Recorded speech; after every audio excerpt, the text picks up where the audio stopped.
Hello, hi everyone. So today we are going to talk about one important topic, which is large data volumes.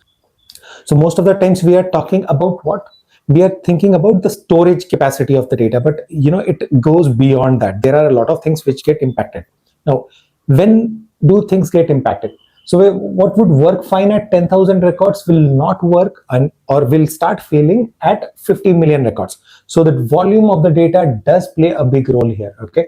So something which is absolutely working fine for 10,000 records will not work properly when your data volume grows significantly. If it becomes say 5 million, 10 million, 50 million, it would start certainly breaking. So now what is important here? So it's not just again about the storage only. There are a lot of other factors which would come into picture. So your if you have more records, your overall system will become slow and a lot of processes will start.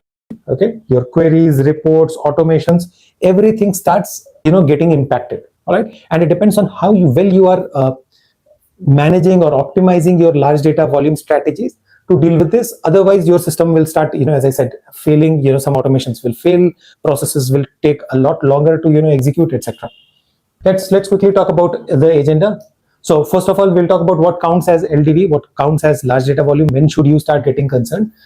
Second, we will talk about why performance degrades, what are the factors which get impacted, where the performance starts getting degraded. So that is the second thing that we're going to talk.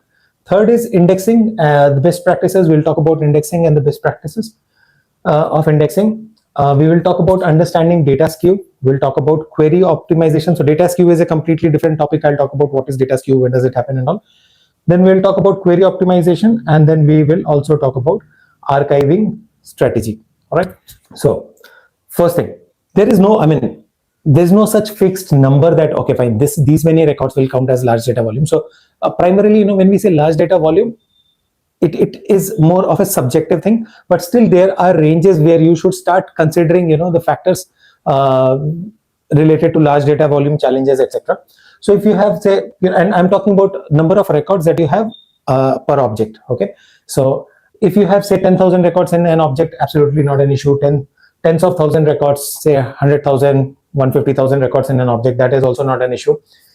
If you have till a million record also, that is where it starts getting a little towards the large data volume, but still manageable. That's okay, still manageable.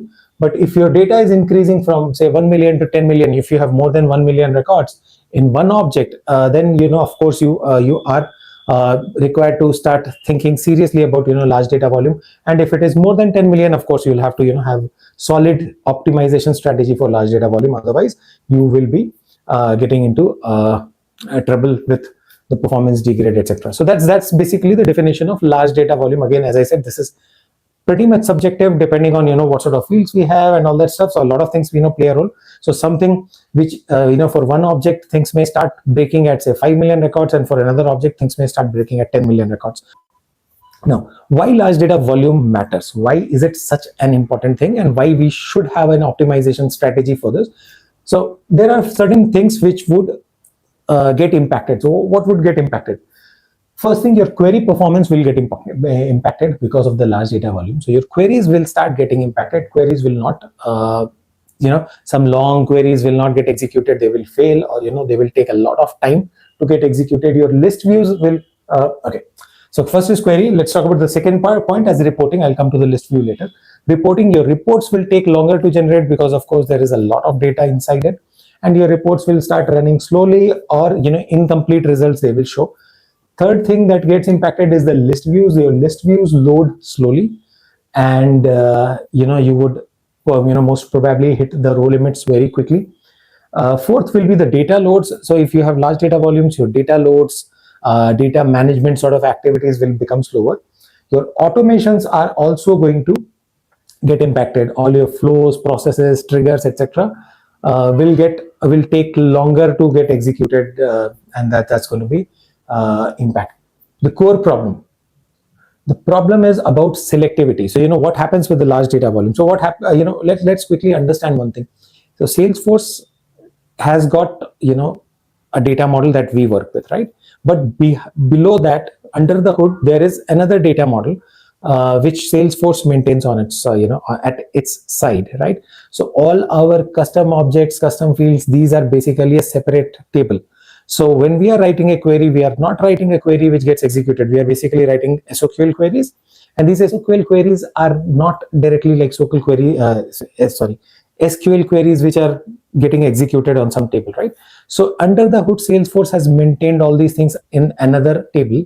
So all your custom objects, custom fields are in another table that it has created, which of course is not visible to us. So the query that we write to retrieve the data, that query gets transformed. So actually under the hood, what is happening? The query that we are writing, that gets transformed into another query, and that query again goes and gets executed in the actual database, and then it returns the result, right?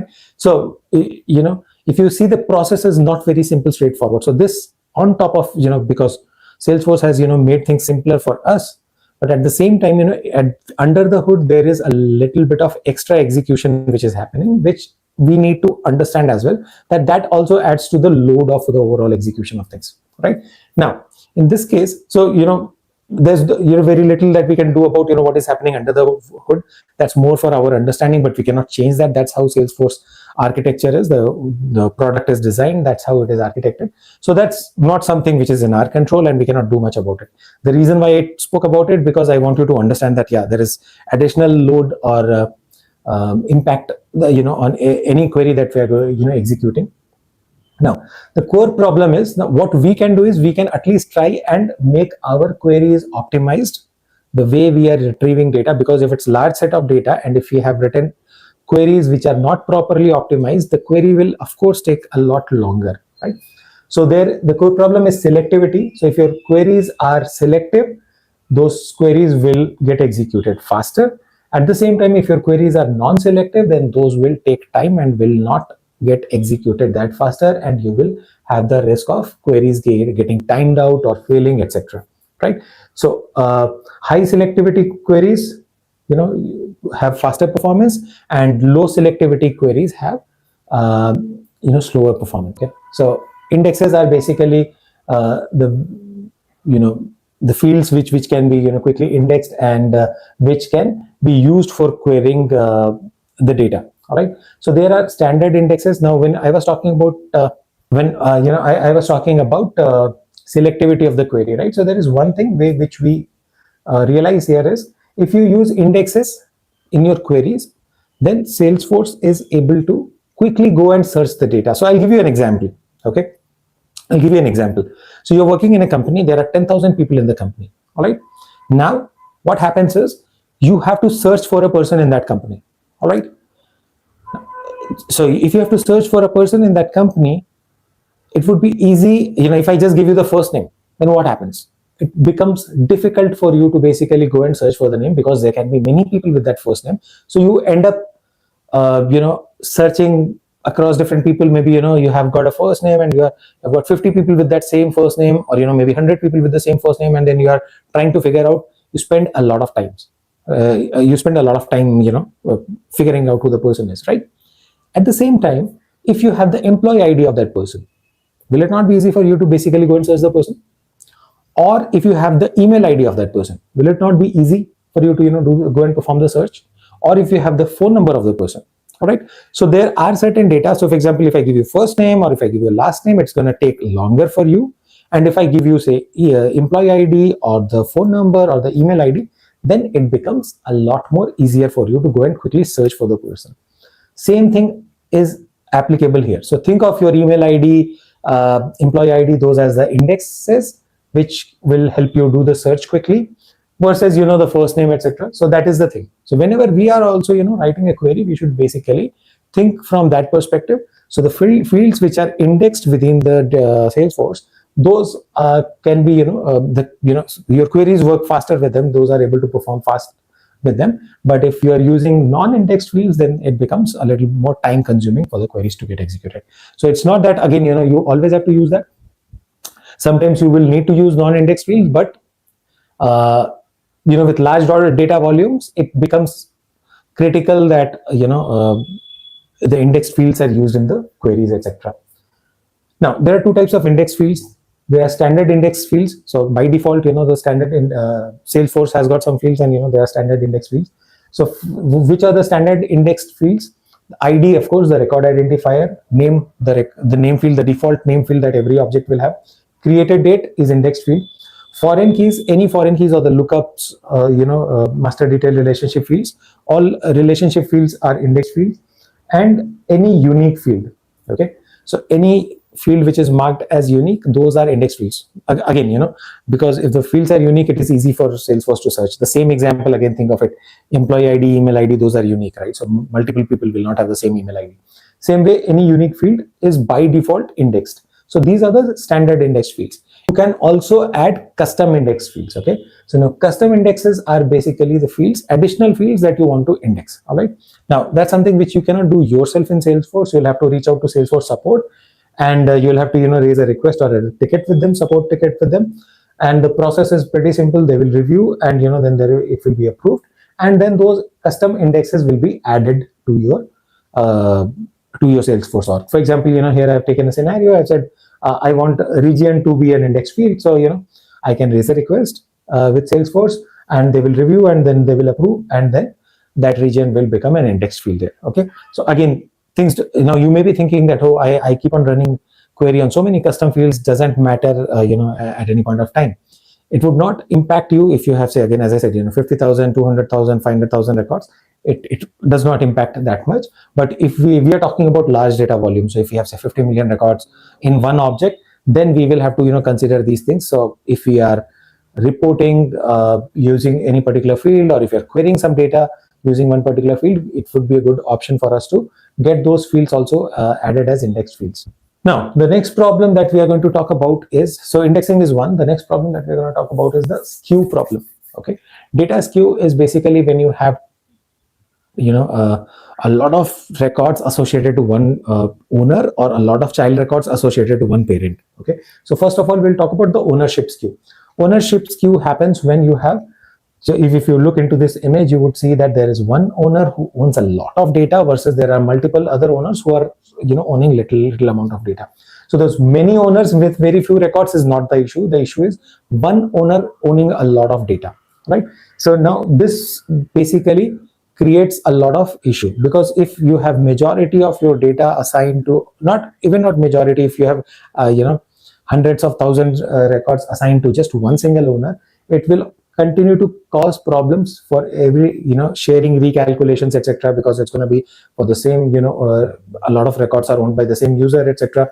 Record locking issues will keep on coming up. Your performance and automations will slow down. So those are going to be the issues. So what is the solution to this?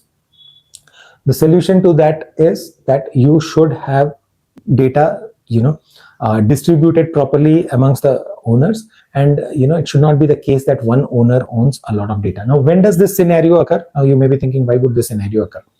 A lot of companies do have some dummy user or a dummy owner, and whichever data is not assigned to anything is basically assigned to this particular owner. So that sort of concept. So usually it will not be that, okay, fine, there is one sales rep who is dealing with, say, 70-80% of the data of the company. That would not be the case. But this, in most of the cases, this comes up where company is not able to decide on something, and all this data where there is no decision is dumped into one single owner. So that is where where the problem comes in. So there has to be a mechanism to distribute the data. If you keep the data like this, then certainly you are going to come across this ownership skew. Again, if you just have 50,000, 100,000 records, it may not be that much of an issue. But yeah, at large volumes, it will certainly start becoming a big issue. Then there is lookup skew. So the first skew issue was the ownership skew. Now the other one that we have is the lookup skew. Now what is the lookup skew? Lookup skew is basically when there are a lot of child records which are connected to the same parent record. Okay, so again, the reason is same. If you're not able to associate a child with any particular parent, you just start dumping everything under one particular dummy record, or dummy parent record, dummy account, or something like that. That also becomes an issue. So let's say you are basically getting contacts, and if you do not have have the details of the account for that contact, you start moving everything under one dummy account, etc. That's where this problem comes in. Okay, one parent record and multiple large volume of child records associated to the same parent. Now, what is the problem with this? Again, here you will find issues with record locking. Now, why does this problem come up? Because whenever we are doing an update, what happens is when record is getting updated, so during the process of it, there are if you have gone through the order of execution, you would see that the child record is getting updated. It will basically it may have some updates in the parent as well, etc., right? So for the timing when the child record is getting updated, the parent is kept locked so that the parent does not keep on changing when the child is being created, updated under that particular parent. So parent record is kept locked during that particular period of time. But if you have too many records, under the same parent, then there is a possibility that in a batch of 200, there are 50 records under the same parent. Then a lot of records will fail because they would find that the parent is locked because by some other record, right? So if there are like 50 records, the first 2 records could use the parent, could lock the parent, but the other records are not able to lock the parent because multiple transactions happening parallelly on that particular record. Okay, so record locking becomes a problem. Your updates will definitely take longer. Even if the record locking is not an issue, it will, you may have to process things in smaller batches, chunks. You will have to go one by one, which will definitely make things slower, and your performance will definitely degrade. So this is the second type of skew. And then the account data skew, which is the parent-child data skew as well. So this is again one common problem, very, very similar to what we discussed in the previous one. Okay, so here it's more about account getting associated to a lot of child records and child of child records, etc., because account is one of the parent records, and from there is a bit of hierarchy which comes down. Okay, so if there are a lot of records associated to account, which will then continue to have more records. Let's say if there are a lot of opportunities under the account, then there are a lot of opportunity line items under those under those opportunities which are associated with the account. So this entire thing again becomes very I would say unstructured or unorganized and starts slowing down your system, right? Again, the same issues, record blocking, updates will take longer, etc., because you will have when a child record is getting updated, that locks its parents parent. If there is a roll-up summary, that roll-up summary will get updated, that will lock its parent and all. So that will make things very, very complex. All right, so solution to all these problems is always try to minimize the number of records being associated with which parent, especially for accounts, very important. And no individual user should have a lot of records assigned to it. Now, query optimization basics. Next thing that we are going to talk about is query optimization.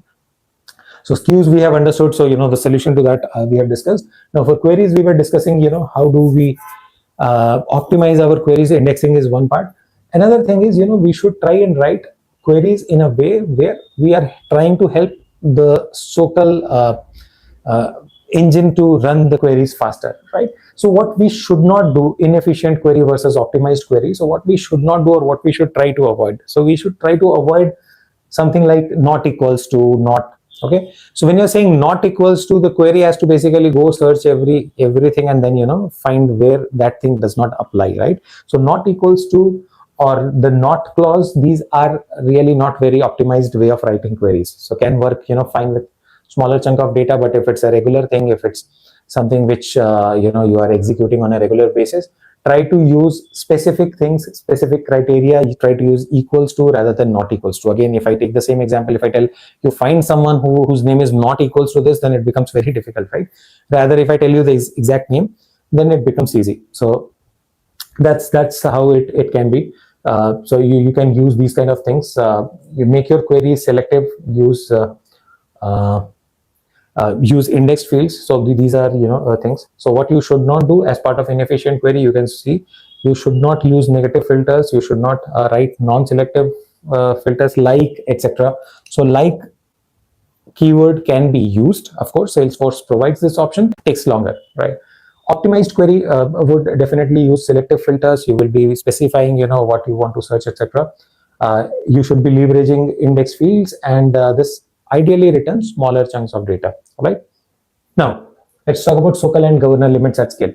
So how does the governor limit come into picture because we of course have governor limits and we'll have to deal with that, or we need to deal with that anyhow, large or small data. But at large scale of data with large data volume, it becomes even more important, right? Because we are already kind of struggling with the large data volume, and now we have governor limits, on top of that. So again, you will have to take care of certain things. So certain governor limits which we should be aware of. So anyhow, there is a governor limit like query row limit 50,000 rows per query. There is a heap size limit 12 MB, and there is a query timeout limit of 120 seconds per transaction. So those limits are already there. And with large data volume, we'll have to ensure that we are able to understand these and work with these things. And if you're not working, anyhow, governor limit is going to basically stop or pause our execution. So that's important thing, and we'll have to keep that in mind, right? So now for batch, first of all, let's talk about if there are process executions. This is something which I'm pretty sure a lot of us are already aware, but let's quickly talk about this one more time. So if you are really dealing with huge volume of data, you can use batch apex for large data volumes. So the core principle is, if you have to process 1 million record, etc., then what the batch apex does, it simply splits the full data size into small chunks, batch 1, batch 2, batch 3, as you can see in the image, and then it processes those in the batches. So that's a standard functionality provided by Salesforce. Out of the box, we have that mechanism available. So wherever we feel that there is a need for us to process big chunk of data, try to use batch apex always. And then we should be doing asynchronous execution is going to be another key for you.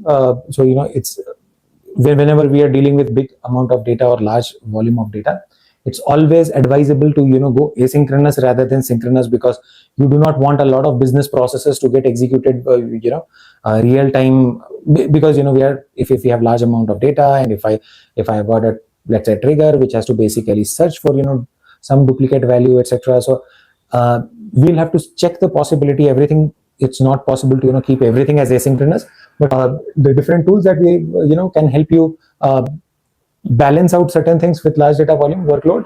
So first is batch apex. We already spoke about it. Try using queuable apex wherever possible. So it's just to ensure that you are able to execute some of the apex asynchronously. Bulk API can be used for large data. If you are dealing with large data loads, etc., then it makes sense to use bulk API. Platform events can be used for real-time integrations, right? Which are executed in a decoupled manner. Now, another important thing with large data volume is more of having an archival strategy or a data cleanup strategy. So large data volume is a result of data being piled up, getting accumulated over the years, right? So if last 15 years I have never archived my data, over the years, of course, the data volumes will increase. Okay. And so any business, or for certain businesses, let's say there's a business which is generating only 10,000 records in a month, or in a year. In 15 years, they will only accumulate 150,000 records. So though it's a good practice to archive some of the old data, but it would immediately not start impacting their business processes, etc. Right? But if there's a business which is generating, let's say, 5 million records every year, then that business seriously needs to plan and think about their large data, archival strategy, right? So you'll have to understand, what do I archive versus what do I retain in the system, and that is going to be a very, very important thing, right? So you have your active database. Try to keep whatever is required by your sales team, etc., on a regular basis in the active database, and then have an archival setup. All right. And Salesforce has provided, there's something called big objects. So big objects can be used within Salesforce to archive the data, or you can think of external storage or external database, right? So that is something which can be thought of. If you want to do it within Salesforce, big objects is a good option. So all your old unused records should be archived. So you can have a plan. Think of it. What data, or for which year's data. For example, if I'm working in my system, I need my data till, say, last 5 years data I need, and I do not need anything before that immediately. So that data can be archived, and archived data is not like deletion completely.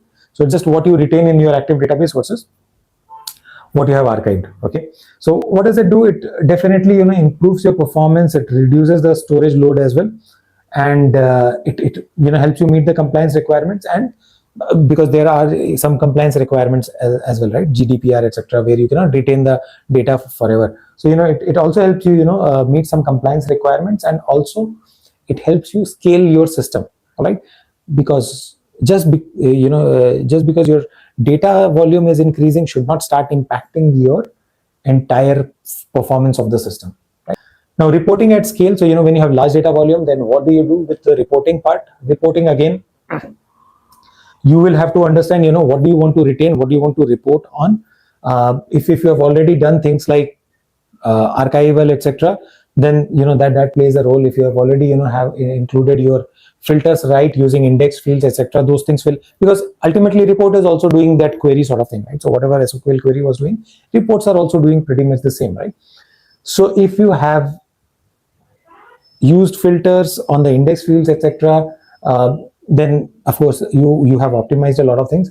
Additional options for us, sometimes it is important that we use pretty old data also in our report. In that case, instead of using the actual data, you can have some summaries stored in some sort of custom object, etc. Let's say if I have to have some inputs from my 15-year-old data as well in my report.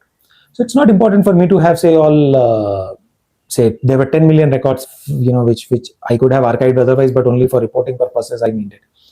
So you really do not need to retain all those 10 million records. If there are key summaries, those can be stored in separate custom objects or analytics snapshots. That is an option available. Salesforce also gives you an option of something called skinny tables. Skinny tables will be a separate table with limited number of fields. So I really do not need all the fields, right, for reporting. So if I just need 2-3 fields, skinny tables can be explored. And other important thing is basically if that also is not helping, then of course if your data is archived, try to see if there is an option or possibility of doing some sort of analytics, the detailed analytics outside Salesforce as well. So that is the thing. So these are certain things which you should consider for reporting at scale. Let's quickly look at one real example. So we are talking about a company with 20 million records in the case object. All right. Now, so 20 million records in the case object, and if you have used unindexed custom filters, so what will happen? Your queries will time out, because there are 20 million records is a significant number, right? Your queries will time out, and you would not get your system is not behaving the way it should behave, right? But at the same time, if you optimize your queries, you start using the indexes, etc., you include custom indexes, the same report with those 20 million records, the same queries with that object will start working fine. So I'll kind of conclude with this particular thing, this particular slide. So a few quick things for us to take away from today's discussion. So use selective queries. So that's what I discussed. So do not try to query everything. Just try to query what you need and be very specific. That helps. Let us try and understand how do we help our SOQL engine to execute the queries better. Avoid data skew, any sort of data skew, including your ownership skew or the lookup skew, etc. Avoid those things. Leverage asynchronous processing wherever possible. Archive proactively. So archival strategy is one thing which every business should have, irrespective of whether you have large data volume or not. Because if you're not doing that, unnecessarily your reports are getting impacted, influenced by something where it should not get influenced. Okay, all right. And you should basically then finally monitor and optimize. So that's the core key concept. I'll try and talk a little more on what are the different tools which are available. Of course, we discussed about some of those things here, but I'll try and make one more such video where I'll try and cover few things like big objects, skinny tables, etc., or writing the query planner tool, writing selective queries, etc., in a little more detailed way. So that's something which I'll try to do, so that you also get a little bit of more understanding of those tools. All right, so that's it for today. Thank you.